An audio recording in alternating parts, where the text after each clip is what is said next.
탈무드에서 찾은 행복의 조건, 물질적 부유함이 아닌 내면의 풍요로움. 탈무드는 물질적 부유함이 아니라 내면의 풍요로움을 진정한 행복의 조건으로 제시합니다. 이 고대 문헌은 삶의 본질적인 가치를 탐구하며 소유와 욕망보다는 마음의 평온과 만족을 추구하도록 가르칩니다. 탈무드는 자주 물질적 풍요는 일시적인 만족을 줄 수 있지만 영원한 행복을 가져다주는 것은 마음속 깊은 곳에서 우러나오는 평화와 만족이라는 점을 강조합니다.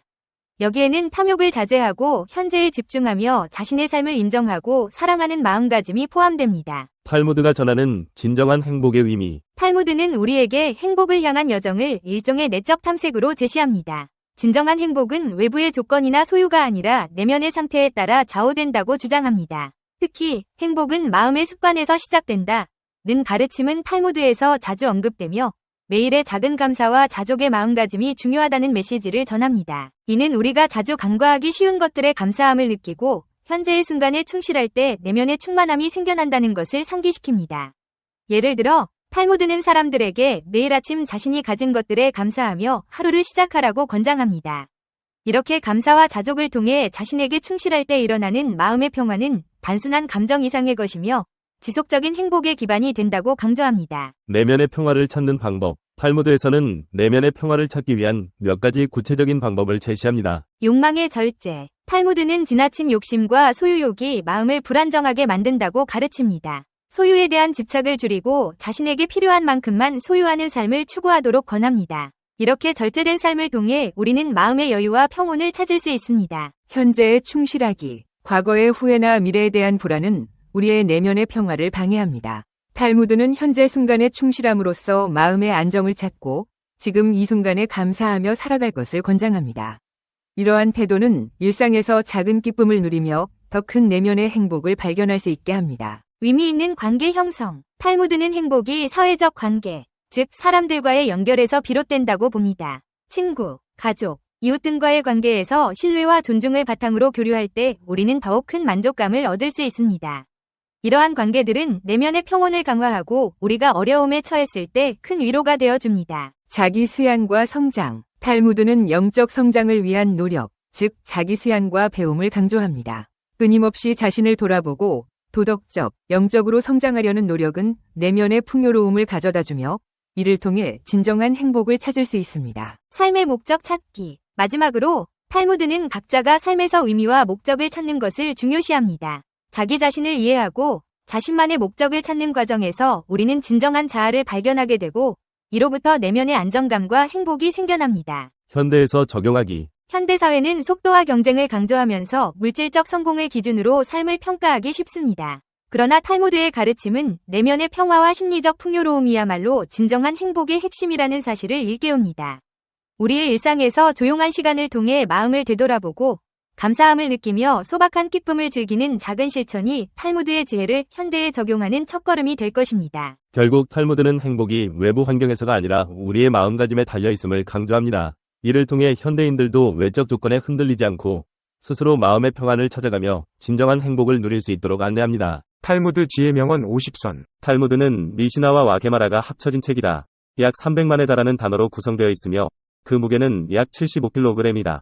탈무드는 유대인의 구전 법전과 전통, 해석들을 집대성한 문헌으로 그 안에는 삶과 신앙, 윤리, 사회에 대한 다양한 지혜와 가르침이 담겨 있습니다. 탈무드의 지혜는 인간 삶의 모든 측면을 아우르며 그 안에서 우리는 삶의 의미, 도덕적 가치, 인간관계 등에 대한 깊은 통찰을 발견할 수 있습니다. 다음은 탈무드에서 유래한 중요하고 영감을 주는 지혜명언 50선입니다. 1. 사람에게 하나의 입과 두 개의 귀가 있는 것은 말하기보다 듣기를 2배로 하라는 뜻이다.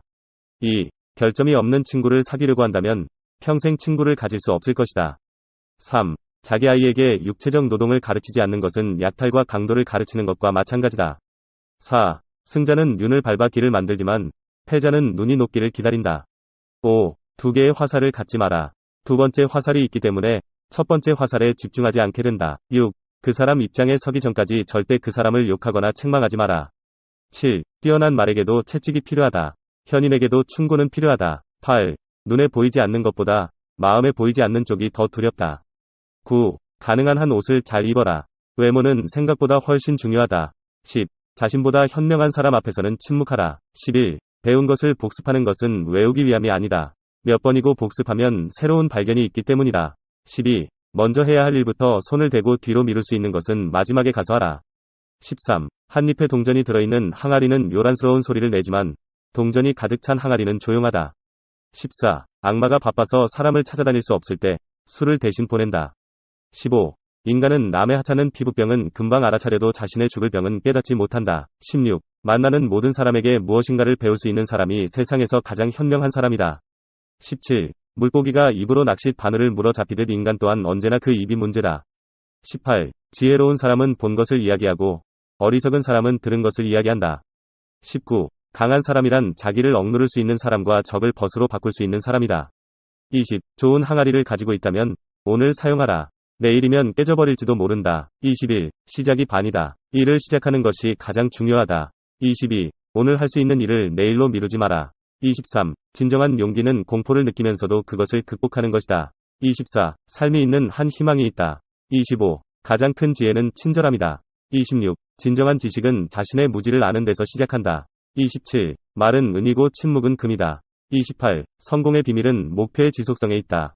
29. 인생은 배우는 것이지 가르치는 것이 아니다. 30. 행동 없는 말은 꿈과 같다. 31. 지식을 나누면 그 가치가 배가 된다. 32. 어려움은 인내를 통해 극복된다. 33. 진정으로 가치 있는 것은 어렵게 얻어진다. 34. 감사할 줄 아는 마음이 행복의 열쇠다. 35. 존경받고 싶다면 먼저 존경하라.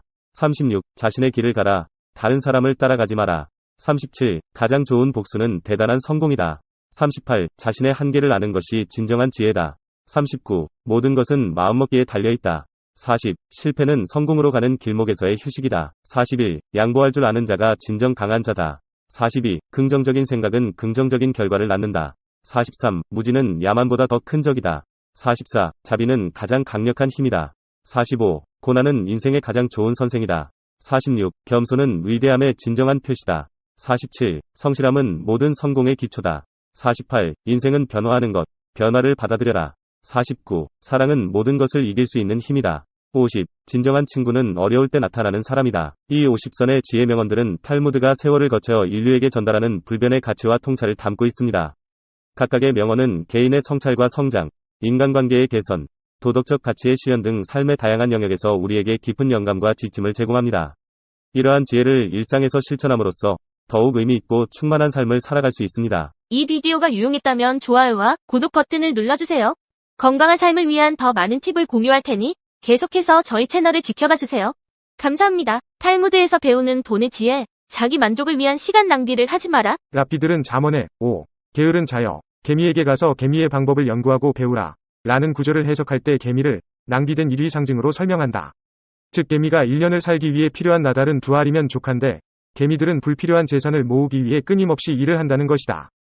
유대 전통에는 시간과 함께 무엇을 해야 하는지에 관한 질문에 모범 답안이 있다. 그것은 공부다. 일단 기본적인 생계와 생리적 욕구, 일에 대한 요구가 충족되면 모든 자유시간은 공부에 헌신되어야 한다.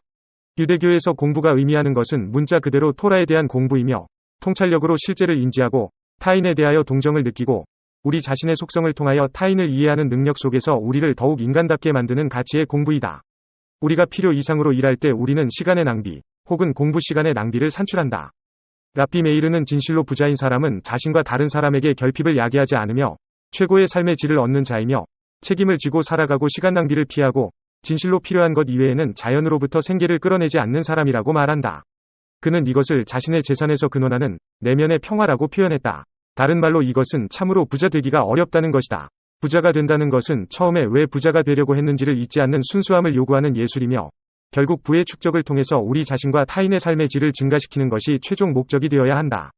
삶에서 우리는 최고가 되기를 요구하고 요구받는다. 이 최고는 많은 변수에 의해 좌우되는 것이 사실이지만 최고라는 요구는 여전하다. 삶에는 환경 속에서 사람과 사물에 대한 최고의 부와 존경을 다루는 방법을 배우는 것이 포함된다고 할 수 있다. 이 균형은 내면의 평화를 가져오고 시장 전체의 부를 증가시키고 주변 세계를 향상시킨다.